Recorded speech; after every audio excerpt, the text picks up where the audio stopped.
Hello दोस्तों, आप देख रहे हैं डी कोड इंडियन।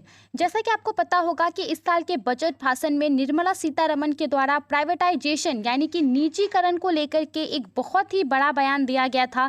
सीतारमण ने कहा था कि देश के 2 बैंकों का निजीकरण होगा, एक इंश्योरेंस फर्म का निजीकरण होगा और साथ ही में एलआईसी का आईपीओ भी निकाला जाएगा। तो यहाँ पे इंश्योरेंस फर्म के बारे में जो कहा गया था उसको लेकर के एक बड़ा कदम लिया गया है निर्मला सीतारमण के द्वारा। आपको पता होगा कि मॉनसून चल रहा है, तो यहाँ पे लोकसभा में पहले कैबिनेट से जनरल इंश्योरेंस लॉ में अमेंडमेंट लाने के लिए बिल को पास किया गया था कैबिनेट से, और अब यहाँ पे लोकसभा में इसको इंट्रोड्यूस कराया गया है। इसका साधारण सा मतलब क्या होता है कि देश में जो एक जनरल इंश्योरेंस कंपनी है उसका क्या हो जाएगा, प्राइवेटाइजेशन हो जाएगा, यानी कि उसका निजीकरण हो जाएगा, निजी हाथ में वो दे दिया जाएगा। तो इसी के बारे में आज के इस वीडियो में हम बात करने वाले हैं। लेकिन सबसे पहले 2 टर्म को समझना बहुत ज़रूरी है। सबसे पहला टर्म है प्राइवेटाइजेशन। देखिए, शायद ही कोई ऐसा होगा जिसको इस टर्म के बारे में नहीं पता होगा, हिंदी में कहें तो निजीकरण, लेकिन फिर भी हम लोग थोड़ा सा इसके बारे में बात करेंगे। और दूसरा जो टर्म है वो है जनरल इंश्योरेंस, कि आखिर ये जनरल इंश्योरेंस क्या होती है और भारत में इसका हिस्ट्री क्या है। उसके बाद हम लोग बात करेंगे कि बिल में कौन कौन से अमेंडमेंट लाए जाएंगे। देखिए, यहाँ पे निजीकरण क्या है। बेसिकली कोई भी अगर सरकारी कंपनी है, सरकारी बिजनेस है, सरकारी प्रॉपर्टी है, जब वो निजी लोगों के हाथों में दे दी जाती है या फिर गैर सरकारी पार्टी के हाथों में दे दी जाती है, तो वो क्या कहलाता है, निजीकरण कहलाता है वो पूरा प्रोसेस। एक एग्जाम्पल के तौर पे समझते हैं। मान लीजिए कि एक एबीसी कंपनी है, ठीक है, वो एक बैंक है समझ लीजिए। अब उस बैंक का जो शेयर्स है, टोटल शेयर्स का मतलब क्या होता है कि उस कंपनी का जो कैपिटल है टोटल, वो छोटे छोटे भाग में डिवाइड रहता है, ठीक है। तो उस बैंक का जो टोटल आपका शेयर है उसका 51% शेयर अगर सरकार के पास रहता है तो वो बैंक क्या कहलाएगा, एबीसी बैंक क्या कहलाएगा, आपका सरकारी बैंक कहलाएगा, ठीक है। अब होता क्या है कि एक टाटा कंपनी है, मान लीजिए टाटा कंपनी के द्वारा जो है क्या किया जाता है, सरकार का जो ये 51% शेयर है उसमें से 40% खरीद लिया जाता है। तो अभी सरकार के पास यहाँ पे कितना शेयर बच गया, 10% बच गया, ठीक है। तो इस कंडीशन में ये जो प्रोसेस है वो क्या कहलाता है, निजीकरण कहलाता है। एक जो आपका क्राइटेरिया है निजीकरण का वो क्या है कि किसी भी कंपनी का, किसी भी ऑर्गेनाइजेशन का 51% शेयर इससे कम सरकार के पास नहीं होना चाहिए, एटलीस्ट 50% तो होना ही चाहिए। तो अभी जो मैंने आपको एग्जाम्पल दिया उसमें तो सरकार का जो 51% शेयर है वो कम हो जाता है, 10% हो जाता है अगर वो 41% टाटा कंपनी को बेच देती है। तो ये प्रोसेस क्या कहलाता है, निजीकरण कहलाता है। देखिए, निजीकरण के बहुत सारे फायदे हैं, बहुत सारे नुकसान हैं, तो उसके बारे में हम लोग बात नहीं करेंगे क्योंकि ऑलरेडी इसको लेकर के काफ़ी ज़्यादा बहस हो रहा है। अभी देखिए, निजीकरण का बहुत सारा तरीका होता है जिसमें कि सबसे जो एक फेमस तरीका है जिसको अपनाया जाता है सरकारों के द्वारा वो है शेयर इशू प्राइवेटाइजेशन। वही जो मैंने आपको बताया कि शेयर क्या किया जाता है, उसको बेच दिया जाता है स्टॉक मार्केट में, लोग उसको खरीद सकते हैं, प्राइवेट पार्टी उसको खरीद सकती है, और ये जो प्रोसेस है वो क्या कहलाता है, आपका प्राइवेटाइजेशन कहलाता है। उसके अलावा जो एसेट वगैरह होते हैं उसका ऑक्शन भी किया जाता है, ये भी एक तरीका है। उसके अलावा भी कुछ और तरीका है। तो आपको समझ में आ गया। अब हम बात करते हैं जनरल इंश्योरेंस के बारे में। देखिए, इंश्योरेंस का मतलब क्या होता है, बीमा, ठीक है।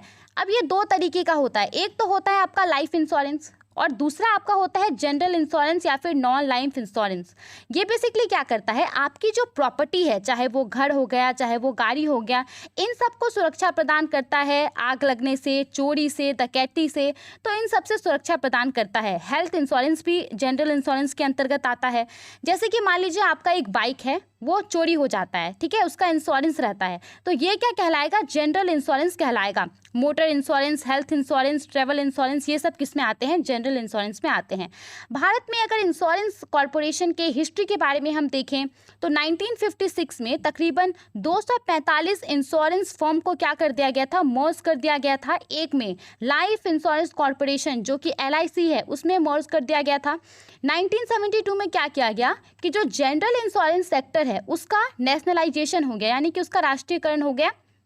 कहा जाता है कि जितने सारे भी जनरल इंश्योरेंस कंपनीज थे उनको 4 कंपनी में तब्दील कर दिया गया। वो कौन कौन से हैं, वो अभी भी मौजूद हैं। National insurance company limited, the new India insurance company limited, the oriental insurance company limited, United India insurance company limited. तो ये फिलहाल अभी 4 सरकारी जनरल इंश्योरेंस कंपनी हैं। इसके अलावा एक यहाँ पे है जनरल इंश्योरेंस कॉरपोरेशन जो बेसिकली क्या करता है, इन चारों को हेड करता है। मान लीजिए कि आपका एक कार है जो कि the new India insurance company limited से आपका उसका जो है इंश्योरेंस हुआ है, ठीक है, तो आपका कार क्या हो जाता है, चोरी हो जाता है।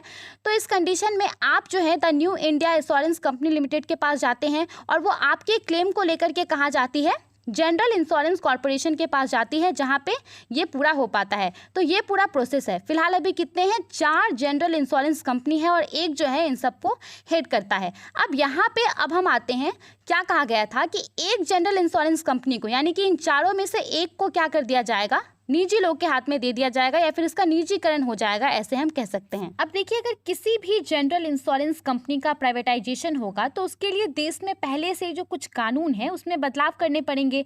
तो इसी के लिए यहाँ पे वित्त मंत्री के द्वारा जो है the general insurance business nationalisation amendment bill 2021 को लोकसभा में पेश किया गया। यहाँ पे देखिए 3 अमेंडमेंट को पेश किया गया था, जिसमें से सबसे पहला जो है वो काफ़ी महत्वपूर्ण है, उसके बारे में हम बात करते हैं। जैसा कि आपको पता है कि कोई भी पब्लिक फर्म, कोई भी सरकारी फर्म कब कहलाएगा, जब उस फर्म का 51% या फिर उससे ज़्यादा शेयर सरकार के पास रहेगा, ठीक है। तो अब यहाँ पे ये जो रिक्वायरमेंट है जनरल इंश्योरेंस कंपनियों में, उसको क्या कर दिया जाएगा, खत्म कर दिया जाएगा अगर ये बिल पास हो जाता है। ये यहाँ पे अमेंडमेंट लाया गया है। अब एक बड़ा सवाल ये आता है कि यहाँ पे तो हमारे पास 4 कंपनियां हैं जनरल इंश्योरेंस सरकारी, तो इसमें से किन का प्राइवेटाइजेशन होगा। तो देखिए, इसका जो अभी स्पष्ट आंसर तो नहीं है, लेकिन नीति आयोग के द्वारा जो है सरकार को ये सुझाव दिया गया है कि यूनाइटेड इंडिया इंश्योरेंस कंपनी का प्राइवेटाइजेशन करना चाहिए। ये सब तो हो गया, लेकिन निर्मला सीतारमण के द्वारा लोकसभा में कुछ ऐसा बयान दिया गया है जिसने सभी के का जो ध्यान है उसको आकर्षित किया है। निर्मला सीतारमण ने जब ये बिल पास कर रही थी तो उस समय बहुत सारे ओपोजिशन पार्टीज़ के द्वारा जो है इसका विरोध किया जा रहा था। जैसा कि आपको पता होगा कि शुरू से ही जो विपक्षी पार्टी हैं वो निजीकरण का विरोध कर रहे हैं। तो जब ऐसा किया जा रहा था तो निर्मला सीतारमण ने कहा कि हमारा जो ये मूव है, हम जो ये अमेंडमेंट ला रहे हैं वो निजीकरण के लिए नहीं ला रहे हैं। उनके द्वारा बेसिकली यहाँ पे कहा गया कि जो भी मेंबर है उनके मन में जो भी डर है, जो भी प्राइवेटाइजेशन को लेकर के डर है, वो सही नहीं है, क्योंकि हम जो यहाँ पे प्रोविज़न को पेश कर रहे हैं उसका मेन ऑब्जेक्टिव है कि पब्लिक पार्टिसिपेशन, जो इंडियन सिटीजन है, जो कॉमन लोग हैं, उनका जो पार्टिसिपेशन है वो जनरल इंश्योरेंस कंपनी के अंतर्गत बढ़े। ये इनका मेन ऑब्जेक्टिव था, ऐसा निर्मला सीतारमण ने यहाँ पे कहा था। साधारण सा मतलब इसका ये है कि सरकार डिसइन्वेस्टमेंट के बारे में बात कर रही थी। देखिए, डिसइन्वेस्टमेंट क्या होता है, ये प्राइवेटाइजेशन की तरह होता है, लेकिन ये प्राइवेटाइजेशन नहीं होता है, दोनों में बहुत अंतर है। प्राइवेटाइजेशन आपको समझ में आ गया कि सरकार क्या करती है कि अपने शेयर्स को प्राइवेट कंपनी के हाथ में, प्राइवेट लोगों के हाथों बेच देती है। डिसइन्वेस्टमेंट में क्या होता है कि सरकार जो है, मान लीजिए कि एलआईसी है, एलआईसी में सरकार का 100% शेयर है, तो सरकार क्या करेगी कि 10-20% जो उसका शेयर है उसका आईपीओ निकाल देगी, यानी कि 10-20% जो शेयर है सरकार का उसको आम लोग खरीद सकते हैं। तो इससे क्या होता है, सरकार के पास पैसा आता है और अगर सरकार फाइनेंशियल क्राइसिस से गुजर रही होती है तो उनको पैसा अर्न करने में मदद मिलती है।